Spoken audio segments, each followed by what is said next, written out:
الحمد للہ الذی ہدانا لہذا وما كنا لنہتدی لولا ان ہدانا اللہ.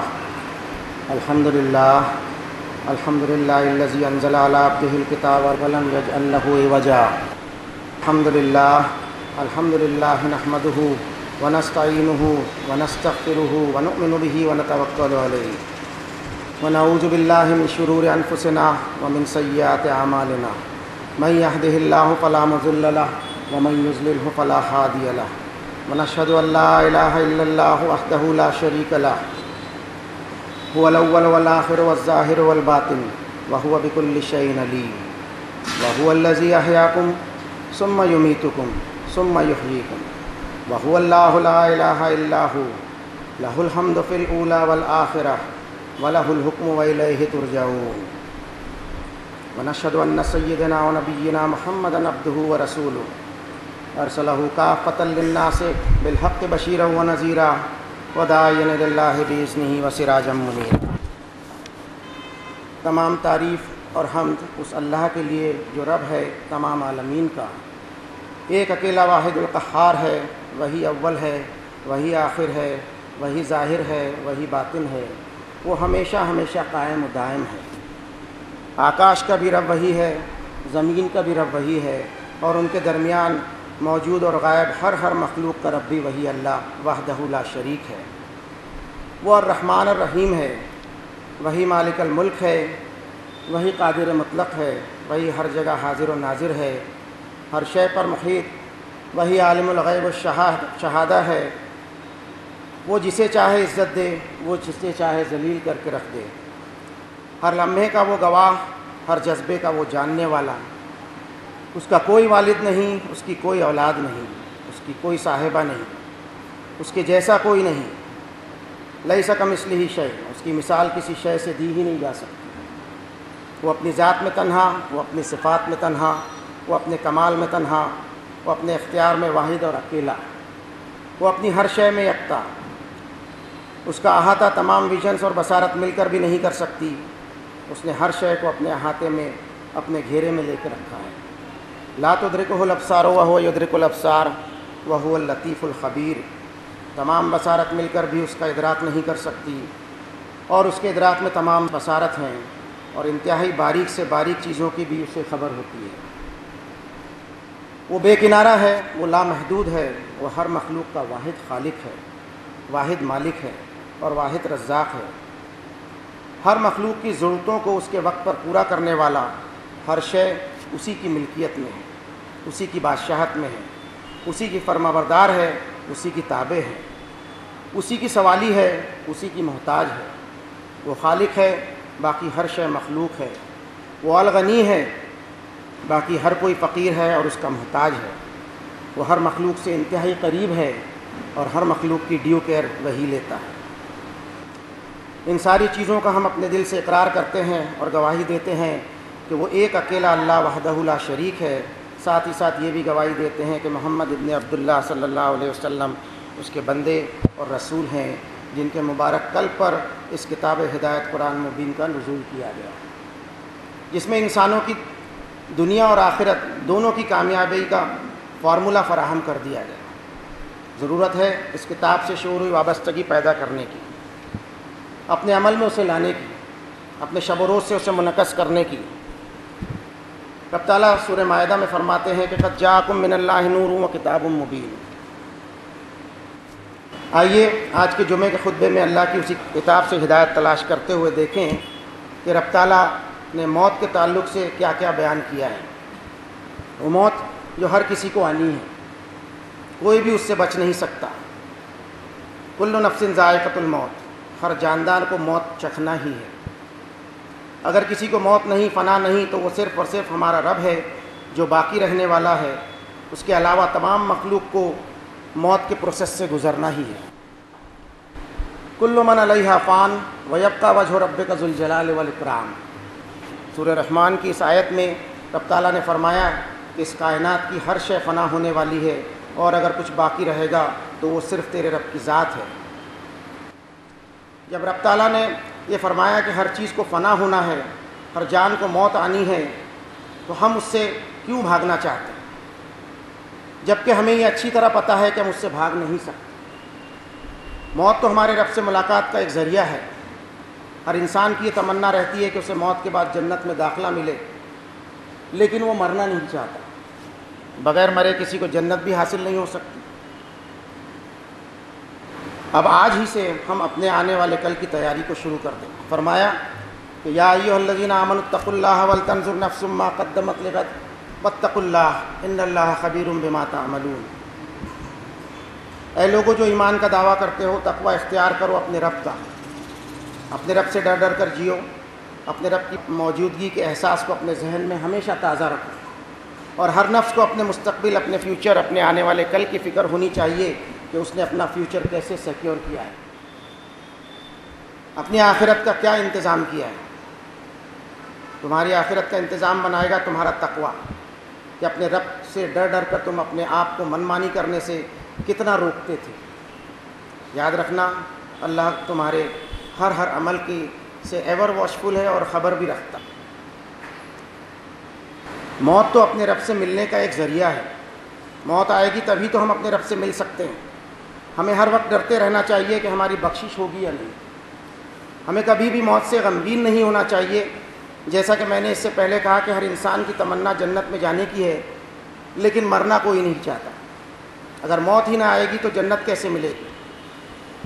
ہمیں ہر وقت ہمارے رب سے آسان موت کی دعا مانگنی چاہیے، اور موت بھی اس حال میں ہو کہ ہم اللہ کی فرما برداری میں ہو، اور موت کے فرشتے ہمیں اسی حال میں اللہ کی بارگاہ میں لے کر چلے جائیں، اور پھر ہمارا رب ہماری بخشش کر دے۔ اس طرح کی دعا ہمیں اللہ سے کرنی چاہیے، وہی دعا جو حضرت یوسف علیہ السلام نے بھی اپنے رب سے کی تھی۔ فرمایا کہ فاطر السماوات والارض انت ولی فی الدنیا والآخرہ توفنی مسلما والحقنی بالصالحین۔ آسمان اور زمین کے ڈیزائنر ہیں آپ، اے میرے رب، آپ ہی میرے ولی ہیں، آپ ہی میرے کارساز ہیں، آپ ہی میرے پروٹیکٹر ہیں۔ دنیا میں اور آخرت میں آپ کے عذاب سے مجھے کوئی بچانے والا نہیں، آپ کے علاوہ میرا کوئی مددگار نہیں۔ مجھ کو موت اس حال میں دیں کہ میں آپ کی فرما برداری میں رہوں، اور میری موت کے بعد میرا شمار آپ کے نیک اور صالح بندوں میں کیجیے گا۔ اب موت کا ایک وقت تو مقرر ہے، اور کسی بھی جان کو یہ پتہ نہیں کہ وہ کب آنے والی ہے، کس زمین پر یا دنیا کے کس حصے میں، کس ملک میں، کس شہر میں، کس محلے میں، کس جگہ اس کی موت آئے گی اور کس وقت آئے گی۔ یہ تو صرف ہمارے رب کو ہی پتہ ہے۔ فرمایا وما تدری نفس ماذا تکسب غدا وما تدری نفس بأی ارض تموت ان اللہ علیم خبیر۔ کوئی نفس یہ نہیں جانتا کہ وہ آنے والے کل کو کیا کمائے گا، اور کوئی نفس یہ بھی نہیں جانتا کہ زمین کے کس حصے میں اس کی موت واقع ہونے والی ہے۔ یہ سارے علوم صرف اور صرف اللہ ہی کے پاس ہیں۔ ایون موت کے فرشتے کو بھی نہیں معلوم کہ اسے کس کی جان کہاں قبض کرنی ہے۔ وہ تو اپنے رب کے آرڈر کا بس منتظر رہتا ہے۔ اب جب کہ ہمیں یہ پتہ ہی نہیں کہ ہماری موت کب آنے والی ہے، تو ہم اپنے آپ کو 24 گھنٹے اللہ کی فرما برداری میں لگائے رکھتے ہیں۔ پتہ نہیں کس وقت موت کے فرشتے آئیں اور ہماری روح قبض کر لے کے جائیں۔ کہیں ایسا نہ ہو کہ اللہ کی نافرمانی کے کاموں میں ہم مشغول تھے اور اسی حالت میں ہمیں موت کے فرشتے نے پکڑ لیا، تب تو ہم رنگے ہاتھوں پکڑے جائیں گے۔ ہمیشہ ہمیشہ ہمیں ایماندارانہ زندگی ہی گزارنی چاہیے۔ انسان اس دنیا میں خالی ہاتھ آیا تھا، اور جب اس دنیا کو چھوڑ کر جائے گا تو وہ صرف اپنے ساتھ ایک چیز لے کے جائے گا، اور وہ ہوں گے اس کے اعمال۔ اگر اس دنیا میں اس نے ایسے اعمال کیے ہوں گے جو اس کے رب کی رضا والے تھے، تو اللہ کی ذات سے امید ہے کہ اللہ اس کی بخشش کر دے اور اسے جنت میں داخل کر دے گا۔ لیکن اگر اس نے اپنی زندگی کفر میں، شرک میں اور گناہوں میں بتائی تھی، تو اب ایسا شخص اپنے رب کے سامنے خالی ہاتھ کھڑا ہوگا، پھر اس کا ٹھکانہ جہنم کے سوا کہیں بھی نہیں ہوگا۔ جس طرح ہم دنیا میں ترقی کرنے کی کوشش کرتے رہتے ہیں، وہی سوچ ہمیں آخرت کے معاملے میں بھی رکھنی چاہیے۔ ہمیں نیکیوں میں، تقوی میں، عمل صالح میں آگے بڑھتے رہنا چاہیے۔ جس طرح ہم دنیا کے معاملے میں کسی کو دیکھ کر خیال کرتے ہیں، اسی طرح ہمارے دل میں تمنا آنی چاہیے کہ میں بھی نیک اور اللہ کا فرما بردار بندہ بن جاؤں اور نیک کام میں سبقت لے جاؤں۔ اللہ تعالیٰ نے فرمایا کہ وَسَارِعُوا إِلَىٰ مَغْفِرَةٍ مِّن رَّبِّكُمْ وَجَنَّةٍ عَرْضُهَا السَّمَاوَاتُ وَالْأَرْضُ أُعِدَّتْ لِلْمُتَّقِينَ۔ اپنے رب کی طرف سے مغفرت کے لیے لپکو، اور جنت کو حاصل کرنے کے لیے سبقت کرو، ایک دوسرے سے کمپیٹ کرو وہ جنت جس کی لمبائی اور چوڑائی میں کئی آسمان و زمین سما جائیں گے، اور یہ جنت ان لوگوں کے لیے تیار کی گئی ہے جنہوں نے اپنے رب سے تقوی اختیار کیا ہوگا، اپنے رب سے چوکنے ہوں گے، اپنے رب سے ڈر ڈر کے اس دنیا میں جیون بتایا ہوگا۔ اپنے رب کی طرف سے مغفرت کے بغیر جنت ہمیں حاصل ہو ہی نہیں سکتی۔ اب ہمارے فرسودہ خیالات ہمارے ذہن سے ہمیں نکال دینے چاہیے کہ فلاں ہمیں بچا لے گا، یہ ہمیں بچا لے گا، وہ ہمیں بچا لے گا۔ ارے بھائی، کوئی کیا بچائے گا؟ کہیں خود اس کی مغفرت کے واندھے پڑے ہوں، وہ ہمارا کیا کام بنا سکتا ہے؟ اور ہم یہ یاد رکھیں کہ مغفرت اللہ کے علاوہ کوئی کر ہی نہیں سکتا۔ مشرکین کی بھی اپنی عبادتوں پر ہم غور کریں کہ اپنی ضرورتیں، اپنی حاجتوں کی دعائیں وغیرہ کرتے رہتے ہیں وہ، مگر اپنی مغفرت کی دعا مشرک بھی کسی غیر سے نہیں کرتا، کیونکہ اس کے لاشعور میں یہ بات موجود ہوتی ہے کہ گناہوں کی بخشش اور مغفرت صرف اور صرف کائنات کے مالک کے اختیار میں ہے۔ رب تعالیٰ فرماتے ہیں کہ نیک کاموں میں سبقت لے جاؤ، اگر تمہیں کہیں بھی کوئی خیر کا کام دکھائی دے تو اسے آگے بڑھ کے کرنے کی کوشش کرو، اس لیے کہ یہ موقع ہمیں ہمارے رب نے دیا ہے۔ اگر اگلے ہی پل ہماری موت واقع ہو جاتی ہے تو اب کوئی چانس نہیں ملنے والا ہمیں نیکی کرنے کا، اور اسی موت کا مشاہدہ ہم روزانہ اپنی نیند میں بھی کرتے رہتے ہیں۔ اللہ تعالیٰ فرماتے ہیں کہ اللہ یتوفی الانفس حین موتها واللتی لم تمت فی منامها فیمسک التی قضى علیہا الموت ویرسل الاخری الی اجل مسمى ان فی ذلک لآیات لقوم یتفکرون۔ ہر انسان کی نیند کی حالت میں انسان کے حواس اللہ تعالیٰ اپنے قبضے میں لے لیتے ہیں، اور ہم اس نظارے کو اپنی آنکھوں سے دیکھتے بھی رہتے ہیں کہ نیند میں سوئے ہوئے انسان کی کیفیت کسی مردہ انسان کی طرح ہی ہوا کرتی ہے۔ سوچنے کے لیے اس آیت میں سبق کی سبق موجود ہے ہمارے لیے۔ اس موت سے فرار کوئی بھی حاصل نہیں کر سکتا ہے۔ فرمایا سورہ جمعہ کے 8 نمبر کی آیت میں، فَقُلْ إِنَّ الْمَوْتَ الَّذِي تَفِرُّونَ مِنْهُ فَإِنَّهُ مُلَاقِيكُمْ ثُمَّ تُرَدُّونَ إِلَىٰ عَالِمِ الْغَيْبِ وَالشَّهَادَةِ فَيُنَبِّئُكُم بِمَا كُنتُمْ تَعْمَلُونَ۔ وہ موت جس سے تم فرار حاصل کرنا چاہتے ہو، بھاگنا چاہتے ہو، بے شک وہ ضرور دبوچ لے گی تمہیں، پھر تم لوٹائے جاؤ گے تمہارے حقیقی مالک کی طرف، جو جانتا ہے غیب کو، انسینس کو اور حاضر کو بھی۔ پھر قیامت کے دن وہ خبر دے گا تمہیں تمہارے اعمال کی۔ ایک انگلش کا پروورب ہے کہ birth is probability but death is certain. اس دنیا کی زندگی کی ٹھوس حقیقت موت ہے، ایک ایسی کڑوی سچائی ہے جسے ہر انسان فرار حاصل کرنا چاہتا ہے۔ حالانکہ ہر شخص چاہے کتنا ہی بددین ہو، اسے مکمل یقین ہے کہ جو نفس آج زندہ ہے کل لازماً اسے موت آنی ہی ہے۔ یہ دنیا اس قدر دل فریب اور پرکشش ہے کہ ہر انسان اسے مزید حاصل کرنے کے لیے ہمیشہ ٹیمپٹ ہوتا رہتا ہے، یہاں تک کہ اسے دی گئی زندگی کی مہلت ختم ہو جاتی ہے اور وہ موت سے ہمکنار ہو جاتا ہے۔ موت کے پروسیس سے گزرنے کے بعد آج تک کوئی انسان اس دنیا میں واپس نہیں آیا کہ وہ اپنا فرسٹ ہینڈ ایکسپیرینس، اپنی موت کا تجربہ انسانوں کے سامنے پیش کر سکے، اور نہ ہی کسی لیبارٹری میں آج تک موت کے بعد کے تجربے حاصل ہو سکے۔ موت کے بعد کی زندگی کو سمجھنے کے لیے اس دنیا کے انسانوں کے پاس صرف اور صرف ایک ہی راستہ باقی ہے، اور وہ ہے ان کے خالق کی کتاب۔ اس کے علاوہ تمام ذرائع اس سیکشن میں فیل ہو جاتے ہیں، پنکچر ہو جاتے ہیں، بلکہ وہ اس معلومات کے بارے میں کنفیوز بھی ہو جاتے ہیں۔ فرمایا کہ بل ادارک علمہم فی الآخرہ بل ہم فی شک منہا بل ہم منہا عمون۔ موت کے بعد آنے والی زندگی کے بارے میں، آخرت کے بارے میں سارے علوم، ساری نالج تھک گئی ہے، سارے علم پنکچر ہو گئے ہیں، بلکہ آخرت کے تعلق سے شک میں مبتلا ہیں۔ حقیقت یہ ہے کہ وہ اس سچائی کو نظر انداز کیے ہوئے ہیں۔ اس دنیا کی زندگی کے ختم ہونے پر موت کے دروازے سے گزر کر ایک جاندار آخرت کی فائنل زندگی میں داخل ہوتا ہے، ایسی زندگی جس کا کوئی اینڈ نہیں، اور اس زندگی کے کامیاب ہونے کا فارمولہ آج کی اس دنیا کی جد و جہد میں رکھا گیا ہے۔ دنیا کی زندگی ختم ہونے پر جب ایک شخص موت کا سامنا کرتا ہے تب وہ ایک ٹرانزیشن فیز میں ہوتا ہے، دنیا کے اس فریم سے آخرت کے اس فریم میں ڈائمنشن کی تبدیلی میں فیس کرتا ہے۔ اس تکلیف والے وقت اور موت کی سکرات والے وقت میں انسانوں کی مجبوری اور بے بسی کی تصویر ہمیں دکھائی دیتی ہے۔ فرمایا کہ فلولا اذا بلغت الحلقوم ما انتم حینئذ تنظرون۔ وَنَحْنُ أَقْرَبُ إِلَيْهِ مِنْكُمْ وَلَٰكِن لَّا تُبْصِرُونَ۔